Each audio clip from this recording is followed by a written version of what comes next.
nga ba mag-register sa GCash? At ngayon kasi, bukod sa napakaraming features ng GCash, pwede na rin tong magamit for online payout, especially sa DSWD. Sa ngayon, under Uplift, pero sa mga susunod, hindi natin sure, baka magamit pa rin ang GCash. Pwede rin naman ang ibang online banking katulad ng Landbank. And in this video, pag-usapan natin kung paano nga ba gumawa ng GCash para ready na rin tayo just in case na kailanganin ito, lalo kung meron tayong asahang cash assistance mula sa gobyerno. By the way, kung first time mo sa channel na to and gusto mo pa ng mga online tutorial videos katulad nito, please click the subscribe button. By the time na nire-record namin tong video, ay sinabi ng DSWD na makakakuha ng 2,000 buwan-buwan mula August hanggang December gamit ang GCash or Landbank. Yan ay under Uplift. At sa future nga, pwedeng magamit pa ang GCash sa iba't ibang cash assistance ng gobyerno. Lalo ang gusto nila ay hindi na manual, instead efficient na dapat yung process at hindi na kailangan pumila, online lang makukuha na yung ayuda. At kung sakaling kailangan ng GCash, maganda na meron na tayong account. So paano nga ba mag-register? Una-una, i-download mo muna siya. So kung familiar ka na sa Play Store or App Store, pumunta ka lang doon at i-search ang GCash. Install natin yan, i-open, at meron dalawang steps na pagdadaanan. Una, yung pag-create or pag-register ng account. Pangalawa, ang pag-upgrade or pag-verify ng account. Dito sa permission request, scroll down lang sa bandang baba, i-tap ang accept. Dito sa mga permission, i-allow lang yung pag-record ng video, i-allow ko na rin yung location, yung contacts. For notification, pwede nyong i-allow, lalo kung gusto nyong ma-notify kung may pumasok na pera. Pero sa akin, don't allow na lang. And then, i-enter dito yung cellphone number ninyo. Tandaan na dapat hindi pa nagagamit yung cellphone number na yon sa GCash.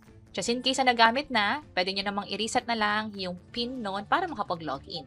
So sa akin, ang gagamitin ko ay bagong phone number at hintayin ang OTP na ipapadala nila via phone. So na-enter ko na yung code, new account, i-tap natin yan, i-enter ang birthday, and then Filipino ka ba? Kung dual citizenship ang meron ka, tap yes pa din, confirm natin. At i-provide yung personal information. Ibig sabihin yung complete name mo, yung email address mo, mahalaga na active itong email, ang halimbawa ay yung gmail.com, and then nationality, main source of funds for allowance, for campaign funds or donation ba yan, at iba pa, at saan nakatira, current at permanent address. Kung pareho lang yung current at permanent address, i-check ito. Sa bandang baba, i-tap na yung next. Personal information, i-double check kung tama lahat ng info bago i-tap itong confirm. This time, gagawa na tayo ng MPIN. Para saan to? Kapag mag-login ka sa GCash, ito yung pang-login. Bawal ang 000 or 1234 o yung halimbawa nito. Yung pare-pareho yung number or magkakasunod or nakapattern sa birthday mo. So, i-tap nyo tong eye icon para makita kung ito ba talaga yung tinatype nyong PIN. Kasi kadalasan, ganito lang siya. So, baka hindi nyo mabasa. So, mas maganda na i-tap nyo to. I-check yung terms and conditions, tap confirm, at i-register yung phone. Sa pag-register, i-tap lang tong button sa bandang baba, hintayin ulit ang code, at i-enter dito yung OTP na ma-receive nyo, katulad nito. Tap submit, at congratulations, account secure ka na. Para saan to? Bakit ni-register pa yung phone? Ngayon kasi, kada isang GCash account ay isang phone lang ang pwede. Hindi mo siya pwedeng magamit sa dalawang magkaibang device or sa dalawang phone. Go to dashboard tayo, i-verify na natin yung account. So, tap nyo lang tong verify now. At dito, mag-require na ng ID at selfie. Mag-provide din tayo ng mga additional information. So, tap verify now, birthday ulit, and then, agree sa terms and conditions, tap confirm. Ito naman yung mga ID sa tinatanggap sa ngayon. Hindi ko alam kung mag-update to sa future, so sundin nyo na lang yung ID na nasa listahan. Pwede yung sa national ID, pwede rin naman yung paper type or digital type, yung na-access online or sa eGov. Pwede rin yung driver's license, UMID, SSS ID, postal ID, passport, at PRC ID. Also, tinatanggap din ang Pag-ibig Loyalty Card Plus. Tandaan, pwede mag-update itong nasa listahan. So, i-double check nyo na lang kung ano yung ina-allow by the time na ginagawa mo na to. Sa akin, i-ensure lang na dapat malinaw yung pagkakakuha ng ID hanggang sa mag-check. This time, selfie naman. So, mag-take lang ng selfie, sundin yung instruction kung kailangan bang lumapit o lumayo o kailangan mag-blink o kumurap ng mata.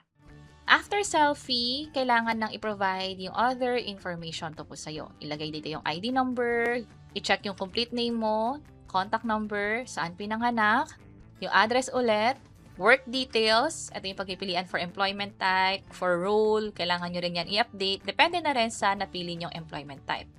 Employer business, nature of work, kailangan din piliin, source of funds, meron naman sa listahan na pagpipilian.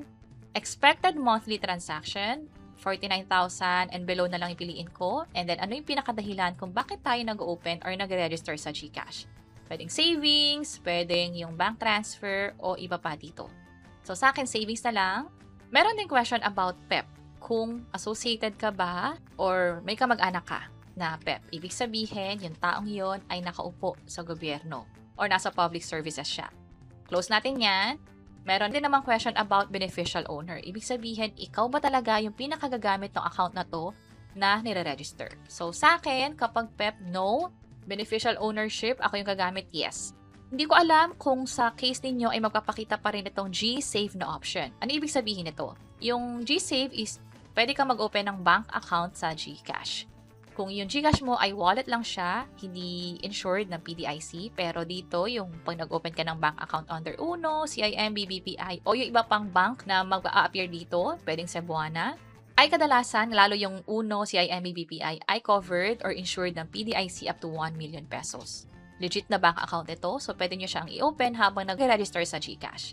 Kung hindi interesado or medyo nalilito, no thanks na lang kasi lalo ko ang pinakagusto nyo ay yung GCash account lang naman. Pero sa akin, sabay ko na yung sa CIMB. Tap confirm, i-review lahat ng info, confirm ulit kapag okay na, at sa case na to, hintay na lang natin within 3 days. Hindi ko alam kung i-extend nila to next time, kung 7 days or mas mabilis. Pero sa experience ko, kahit 3 days yung sinabi nila, within the day, wala pang 1 hour, o hindi pa lumalagpas isang oras, ay nakakuha na ako ng text na katulad nito. Nung chinek ko yung account ko, fully verified na nga siya, kanina basic to. At dahil dyan, pwede kong ma-upgrade yung limit ko up to 500,000 pesos. Sa ngayon kasi, nasa 100,000 pesos siya, pero very enough na to para makover yung cash assistance na makukuha nga sa gobyerno. Pero kung interesado kayong i-upgrade to, pwede rin naman, lalo kung interesado kayong maging GCash Plus user, kung saan kailangan nyo lang mag-open ng ibang bank accounts or mag-open ng G-Save or G-Invest account. At meron kaming ginawang hiwalay na tutorial video para dyan para maging 500,000 pesos na yung cash limit sa GCash. At katulad ng pinakita natin kanina, just in case, ito ay halimbawa lamang, doon kasi sa website ng DSWD, pinapa-update nila yung Uplift account. Ibig sabihin, ito yung mga tao na pwede makakuha ng cash assistance mula sa gobyerno. Sa website nila na uplift-g2p.dswd.gov.ph, nung chinek ko, pwedeng mag-sign in with eGov. Kapag meron ka ng eGov account katulad nito, pwedeng magamit pang login. Pwedeng email or phone number. Kahit isa lang pwede.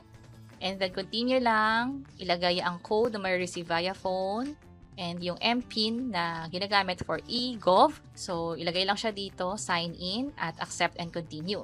So, dito na papasok yung GCash. So, kung makapansin ninyo, pwede rin land bank. Pero, try natin yung GCash at ang kakailanganin niya yung account number and account name sa GCash para nga naman ma-update na yung record sa Uplift at makakuha na ng 2,000 pesos cash assistance. Again, ang GCash pwede mag-register anytime, and then yung sa cash assistance ng gobyerno depende sa kung ano yung meron by the time na pinapanood nyo to. Sa ngayon Uplift, pero sa future, possible mag-update pa siya. Maganda na merong GCash account para nga naman ready, lalo kung eligible ka for cash assistance at pwedeng matransfer online, katulad sa GCash app. And that's it. Sana nakatulong tong video na to. Kung oo, pakiclick ang like button, at para sa iba't ibang mga tutorial videos, pwede nyo i-check yung mga nasa baba. Sana makatulong. See you sa next videos.